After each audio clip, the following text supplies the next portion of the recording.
My name is Michael Waddington, and I'm a criminal defense attorney. I have been aggressively defending military service members for over 20 years. If you or a loved one are stationed at Incirlik Air Base in Turkey, and you're suspected or accused of any crime under the UCMJ, such as an Article 120 sexual assault or sexual harassment, and your career's in jeopardy, then reach out and speak with one of our experienced military lawyers today.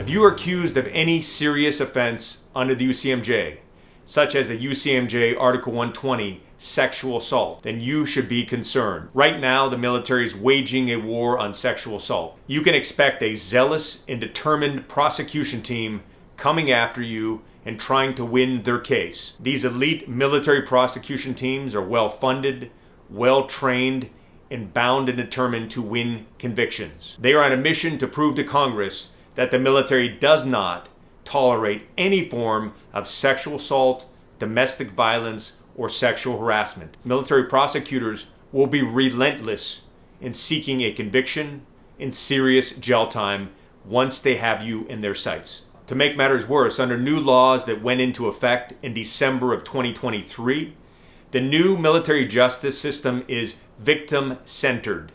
What that means to you, if you're accused, is that if a person makes an allegation against you, they are believed from the start. They won't probe the credibility of a person making an allegation.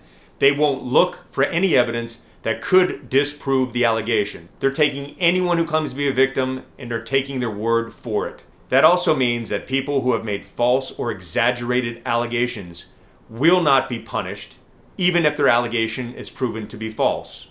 If anything, they may be allowed to retire and get military benefits for military sexual trauma, even if the allegation is proven false in court. You can expect to encounter law enforcement trained to start by believing. Therefore, you're presumed to be guilty once the investigation has started, and the law enforcement and prosecutors will act accordingly.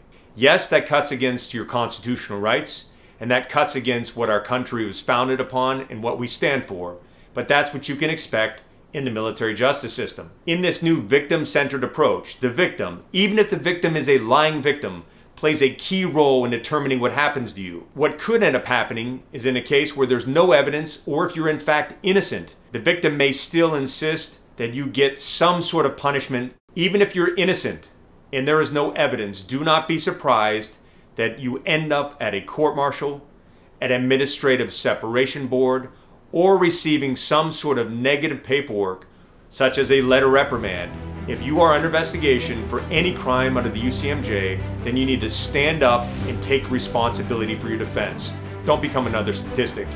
Don't play the victim. Don't sit back hoping that someone comes to the rescue or that things are going to work out. It's time to stand up, fight for your freedom, fight for your career, and fight for your reputation.